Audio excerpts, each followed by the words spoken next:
Tunapata habari ya Yezebel kwanza kuanzia kitabu cha Wafalme wa Kwanza sura ya 16, ambako tunampata Ahab ambaye alikuwa ni mwana wa Omri aliyetawazwa kuwa mfalme.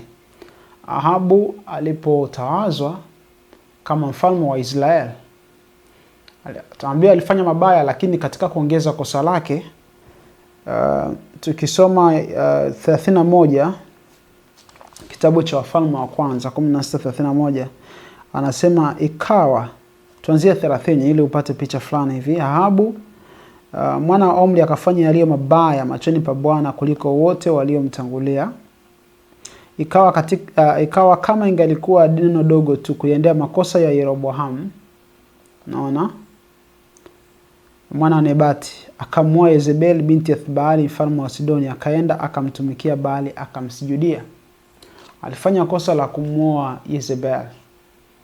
Ukiendelea kusoma utakutana na habari ya Yezebeli sehemu kubwa sana mpaka kitabu cha Wafalme wa Pili, ndipo nakuja kukutana na kifo chake. Lakini hebu tuangalie Yezebeli alikuwa nani, kwa sababu Yezebeli, utaenda kitabu cha Ufunuo sura ya 2 mstari wa 20, utakutana pia habari ya Yezebeli. Kwa hiyo lazima tujue ya kwamba Yezebeli alikuwa ni nani na alifanya nini na kwa nini. Tunafahamu kwamba wana wa Israeli walikuwa ni taifa teule ambao walikuwa wametengwa na Mungu kwa ajili ya kuzitangaza fadhili za Bwana, na walipewa masharti katika kuoa ya kwamba wasiwe watu ambao sio wa imani yao, sio wa nchi yao, maana yake sio wa Israeli, ili wasije wakageuzwa mioyo. Na miongoni mwa watu waliofanya hivyo na waliona madhara yake alikuwa ni Mfalme Suleimani, ambako wale wanawake umri ulivyokwenda walimgeuza moyo. Lakini tukimwangalia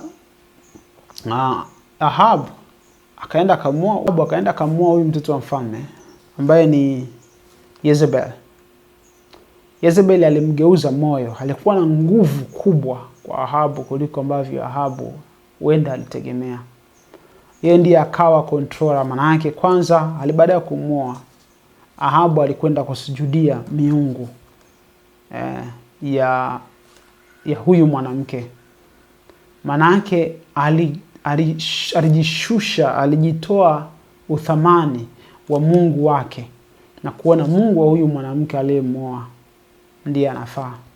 Kwa hiyo alijiuza. Na mwisho wa siku kinachotokea, anayekuwa mtawala wa ile nchi akuwa Ahabu. Kibinadamu tukaona alikuwa Ahabu, lakini kwa sababu alishavunja sheria ya Mungu, akajihuza kwa mfalme kwa Mungu Baali kwa sababu ya huyu mwanamke. Aliyekuwa na sauti kubwa alikuwa ni Yezebel.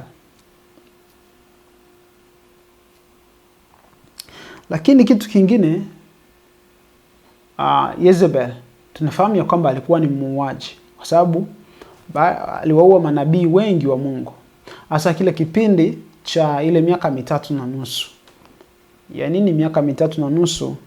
Ya lile janga liloikumba taifa kwa sababu ya makosa yao, pale ambapo ya Elia alitamka kutakuwa na mvua kwa miaka 3.5. Yezebel alijua hii ni vita, akaamua kupambana na manabii wote wa Mungu, kuwaua, ili mradi tu aweze kusababisha mvua. Lakini kwa kufanya hivyo bado hakufanikiwa. Yezebel tunakuja kumuona kama mwanamke mchawi. Ametamkwa kama mwanamke mchawi ni Wafalme wa Pili 9:22. Ndipo tunaona Elisha akimuita mwanamke Yezebel kuwa mwanamke mchawi na mabudu sanamu. Kwa hiyo utendakazi wa Yezebel ulikuwa na ulimwengu mwingine wa giza. Aliweza kugeuza moyo wa mfalme na kufanya taifa likafanya machafu yasiyokuwa ya kawaida. Lakini kwa nini Yezebel? Kwa nini anakuja kutamkwa kwenye Ufunuo ambacho ni kitabu cha nini? Cha unabii. Hatuhitaji kwenda kule kutafuta Yezebel alikuwa ni nani sasa kwenye Ufunuo. Lakini maana yake Yezebel alikuwa ni figa kubwa sana katika taifa kwa upande wa nguvu hasi ya shetani. Ukiangalia kuna wakati mfalme Ahab alitamani shamba la Naboth. Alipotamani shamba la Naboth akakataa, akasema siwezi kukuuzia shamba langu la urithi. Mfalme akakasirika. Akaenda nyumbani akazira kula au akavimba tu kanuna. Yezebeli akamuuliza shida ni nini? Akamuelezea. Yezebeli akamwambia usiwe na shida. Yezebeli akatafuta wazee, watafute watu mabaradhuri. Maana unaona kwamba alikuwa na nguvu. Tafute mabaradhuri, wapige kelele na waseme kwamba Naboth kamtukana Mungu. Na wakafanya hivyo, Naboth akapigwa mawe akafa. Maana alitengeneza skendo na watu wakawa wamemuua Naboth. Alafu Yezebeli anakuja anamwambia Ahab, wewe cha kufanya, amka tamalaki shamba, tayari nishamaliza game.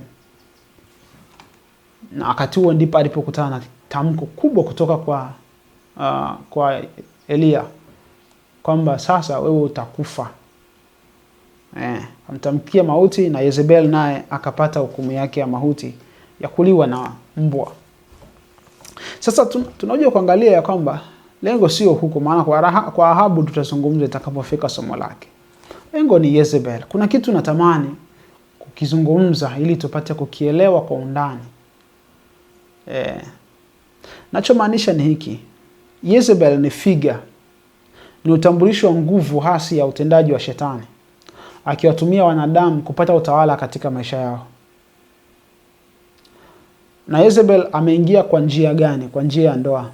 Amevunja Ahabu kavunja sheria kwa kuasi, na Mungu hakutaka wawanye na watu wasio wa imani, wasio wa dini yao, wasio waabudu Mungu wao.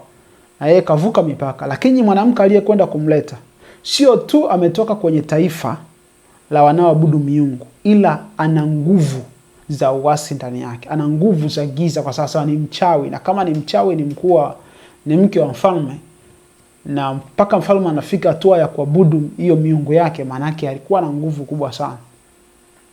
Alikuwa anaweza kufanya vitu ambavyo tusijue, lakini nabii anaposema mchawi, maana yake nabii aliona uchawi wa Yezebeli.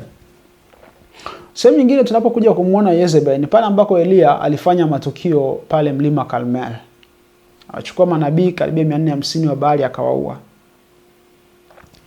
Lakini pia ule moto ulishuka, na matukio yote tunayofahamu ya kitabu cha Wafalme wa kwanza.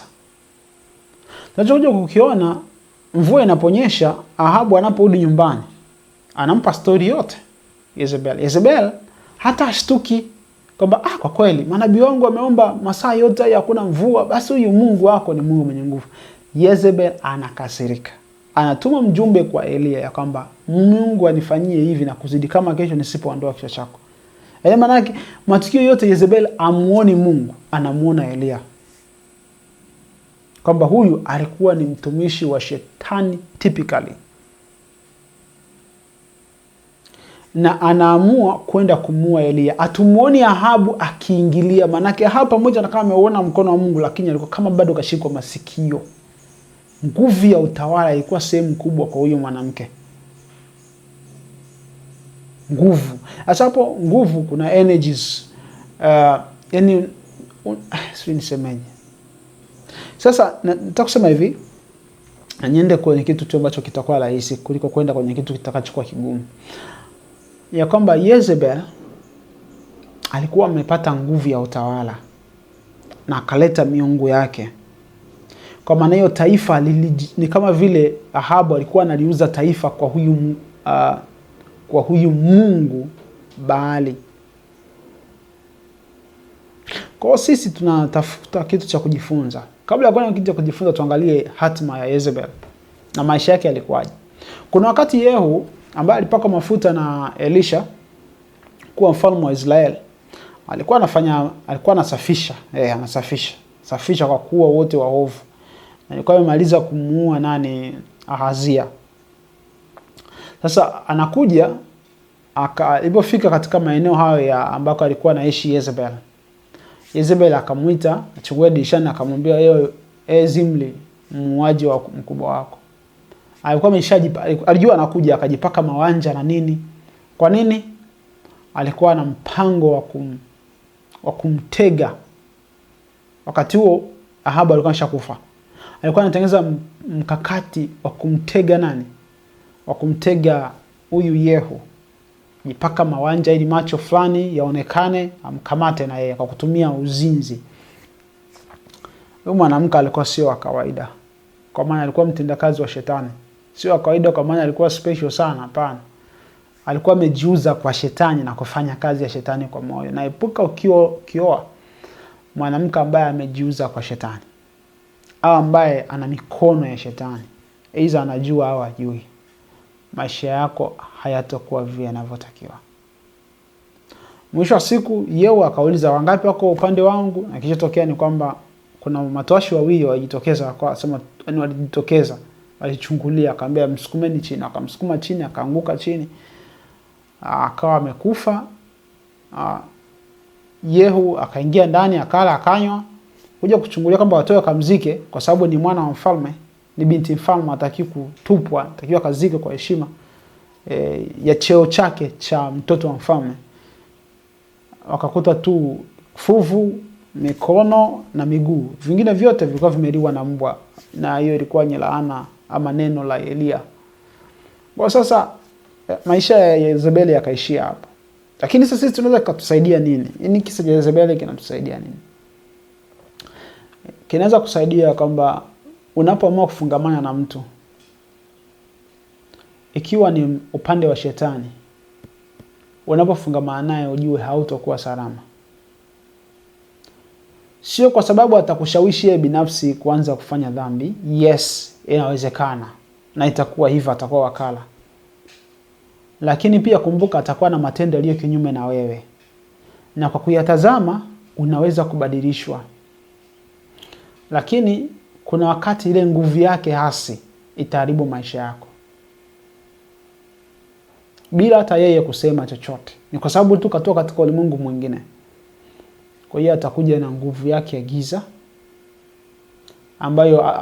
ambayo indirectly, au tunaweza kusema automatic, itaanza kudistract vitu vyako na mambo yako kwa sababu ya huo mfungamano. Sasa sema mimi ni mtu wa Mungu, inawezekanaje hizo nguvu zikaniathiri? Wakati mimi namcha Mungu, kufungamana naye yeye kutanisaidia, kutaniharibia wapi? Iko hivi, tumeshaambiwa usifungamane na mtu asiamini kwa jinsi sivyokuwa sawa sawa. Maanisha kama usifanye na watu mkapiga story ambao wakati mwingine hujui background yao. Ni kama unapoingia kwenye mfungamano wa kina na hiyo mtu ambako nguvu zake na nguvu zenu zinatakiwa kuingiliana.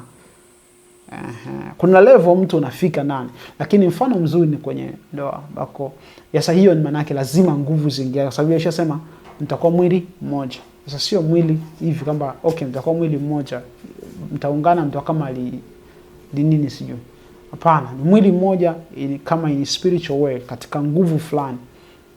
Sasa hizo nguvu, kumbuka huyu ana nguvu hasi na huyu ana nguvu chanya. Napoingiliana, na kumbuka wewe umeshahasi sheria ya Mungu, itakachotokea ni kwamba nguvu ya Mungu haitakulinda sana. Itakulinda kwa kiwango fulani mpaka pale ambapo wewe mwenyewe utazidi kuasi, kwa sababu ile nguvu itadistract vitu vyako. Utakuwa umetengeneza vita wewe na Mungu kwa sababu umeamua kuasi. Na ndicho kitu mkuta Ahabu. Ilipokuwa historia ya Ahabu, in fact tukiangalia baba yake, naye alikuwa ni yale wanachoweza kujifunza kutokana na kisa hiki. Asala ambao wanajipanga kuoa vijana, na hata mabinti. Haimaanishi ni kwa vijana peke yao. Hata binti ukiwa mcha Mungu ukaamua kuolewa na mtu ambaye hamchi Mungu, na uwezi kujua nguvu ambazo uwezi ukaziona zinafanyaje kazi. Mungu kuzuia maana yake anajua ya kwamba kuna wengine wana nguvu hasi ambazo uwezi ukaziona, lakini zinatenda kazi kwa namna ambayo ni ajabu sana. Kwa wewe kijana au binti ukaamua kuolewa ama kuoa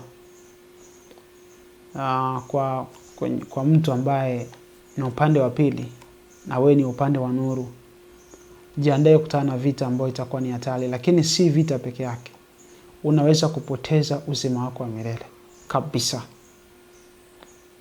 Kama Mungu asipoingilia kwa nguvu kukusaidia na wewe kumlilia akuokoe, unaweza kupoteza uzima wa milele. Kwa nini?